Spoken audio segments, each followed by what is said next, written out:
certain roles have been filled by men traditionally, and certain roles have been filled by females traditionally. However, are kind of on the extremes. So as we've evolved as a society, as we've become more of a technological society, as we've become more of a society that doesn't really produce but consumes, those gender roles don't necessarily have to be filled that way, or I guess those relationship roles don't need to be filled that way, so long as those roles are being filled by somebody, whoever is the most, I don't know, whoever wants to tackle that thing. Now, unfortunately, though, I mean, it still does come into play because people have their own ethics, the way they grew up, the way they think things should be. Well, my parents raised me this way. This is the way my parents did things. And they have that, I don't know, prejudice about how things are supposed to look. And sometimes that's very toxic, but there's also, there's some biological things to that too. I mean, it's kind of that's your environment that you learn from, and it keeps being passed on generation to generation.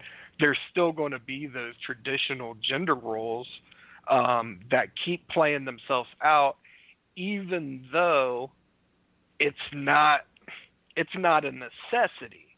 It's just the way we learned, and it's the way that we think things should be based upon, like I said, the way you grew up, maybe your religion, maybe your culture, things like that. All that plays into it. But no, I don't believe that there are gender roles, specifically speaking, that people need to take, but there are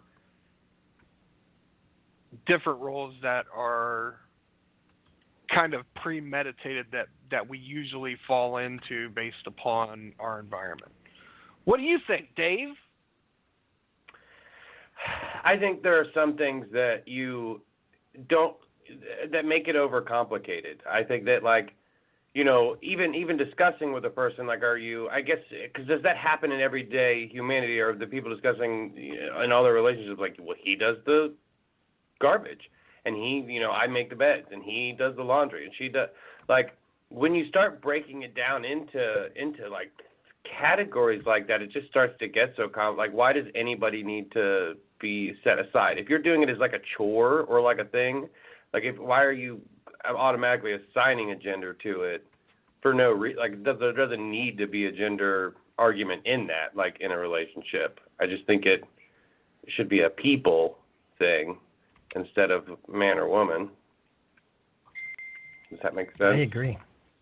I agree. Yeah, I think that I agree with everything that both you guys said. Like, I think we subconsciously subscribe to that belief, and the reasoning is because that's what we learned. That's what we saw, and that's what we learned. Jeez, my phone is retarded, and so that's what we do. And it's okay. I like what Bo said about we should we should go with whoever's the best suited, and that has nothing to do with sex, unless it's unless there's a burglar in the middle of the night, then hell yeah, she's going to check that out because I want to live. But I think it becomes a problem when we have the expectation, like, look at these dishes. Aren't you going to wash them? Hey, I'm hungry. I worked hard today. Aren't you going to cook dinner? And maybe that's not her, maybe she's not into that. So then then you can start having problems. Does that make sense? Putting expectations on people? Right, because that's something that I've learned. You only ruin your own expectations. Like, you're assigning an expectation to someone who has no idea really there's an expectation. I mean, I feel like they think that, I think it's understood, like, communicating wise, that, hey, my partner likes for me to do the dishes and my partner likes for me to make the food for him or her. And if you're if either one of you are like doing that, I mean, it shouldn't be an expectation. That's what I'm saying. Yeah, I mean, it's a complicated thing dealing with stuff like that, because you only ruin your own expectations. That person doesn't ruin them for you. You do it to you, and understanding that is something that's like really, really hard, and you can't always understand it. You can understand it sometimes, but then you forget, and you have to like constantly remind yourself that it's not someone else that's doing anything to you. It's always you that you know. Yeah. Yeah, no, I think that really the main, I think kind of like when we're talking about gender roles, it might be helpful to kind of define things a little bit. I mean, I really think the major point of contention here, where, I mean, you could talk about like cooking, cleaning, things like that and stuff, but really the major, I guess, the major function in a family is really the raising of the children, right? And what each person, you know, really brings to the table. I mean, a huge percentage of the raising of the children, without a doubt, falls on the woman.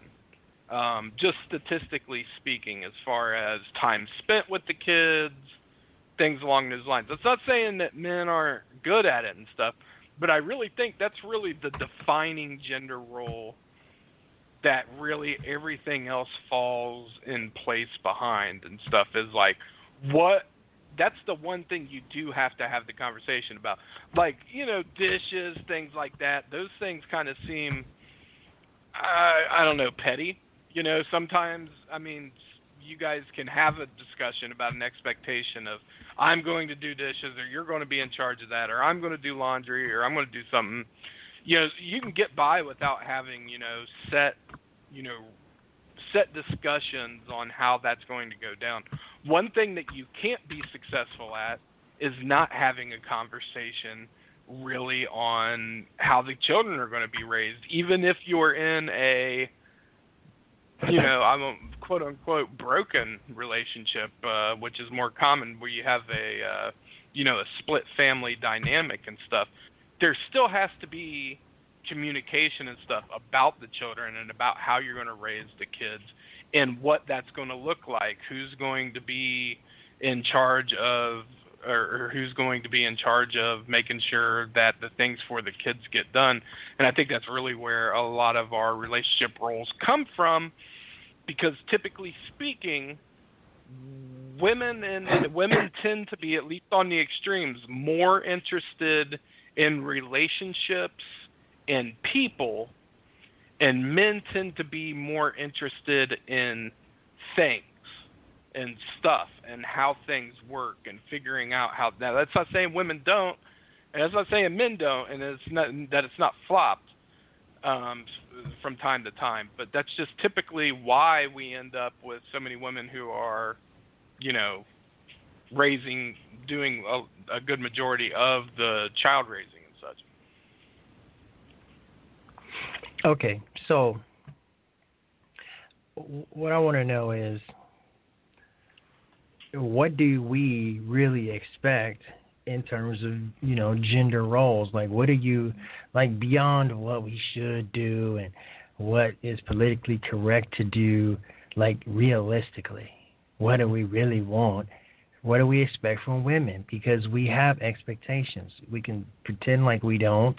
I mean, for example, I expect my woman to not cheat, not have sex with the neighbor. Okay, that's realistic, or it's reasonable. It's reasonable. So we have expectations. We have reasonable ones. Is it realistic, though? Is it reasonable?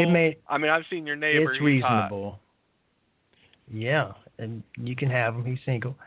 But it's reasonable. It's not realistic, because, she's going to do what she does. But it's fair for me to ask for that and hope for that, and vice versa. So what other things, Is that noise? Somebody's calling me. Man, tell them bitches you're busy. I know. What about one, I expect that she won't cheat on me. 2, spending up money and lying about it.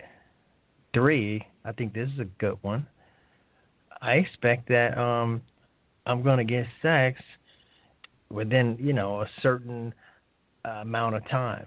Like not once a month, it doesn't have to be every day, but, in a reasonable amount of time that, makes me feel good.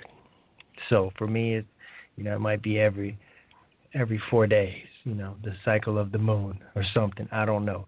But is that fair? Is that real? Am I the only one that has these kind of expectations? Do you guys have expectations? And what are they? And are they fair?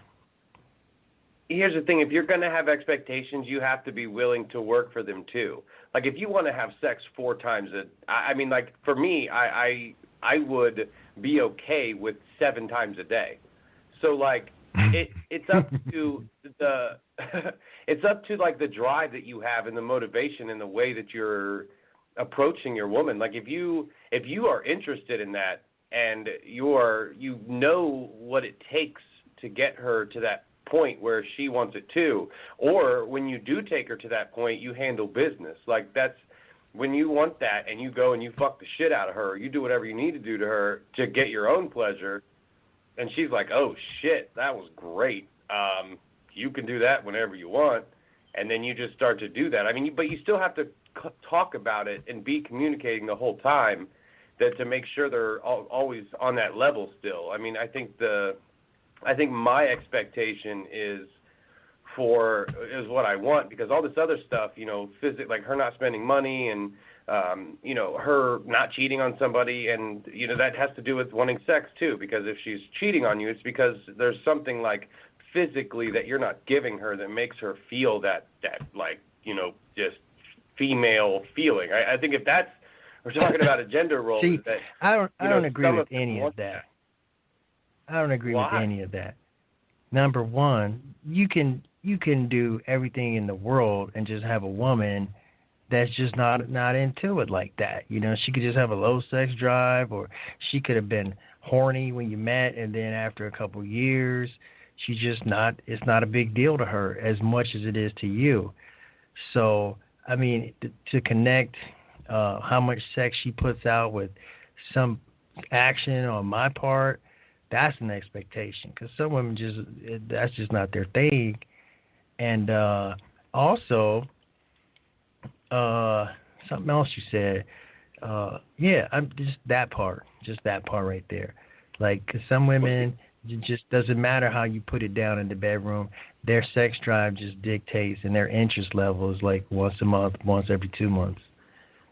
Well, what do you there's think, all Bo? kinds of shit to that, though. Yeah, well, because I want to go. Yeah, there's more than just the actual sex of it. There's a whole other game that's always played between like just the relationship that you guys share together. If she's not, if she's not super sexual, is she very cuddly, or is she a person she doesn't like to be touched? She wants to sit by herself, or there are reasons that is happening. I feel like someone who's researching and trying to develop and learn about these relationships and toxicities, there's something going on body language-wise or different things. Because I remember my mom saying stuff about guys she would meet. 'Cause she's never been married and things like that. That eventually this guy that she was obsessed with, the sound of him breathing used to make her sick to her stomach. Now, like, that didn't come from her just hearing him breathe and it also making her. It was other things that he did throughout the relationship. Maybe he called her a fat piece of shit one time, or maybe these things that just like root in their head and they stay there. They affect that sex drive. They affect that affection they feel for you, and vice versa. Like, hold on. and like I said, vice versa. There's a mute button for that, yeah. I muted it. We heard it. The whole thing? Yeah, we heard all of it. We heard I'm you like saying 3 or 4 like, oh, okay, anyway.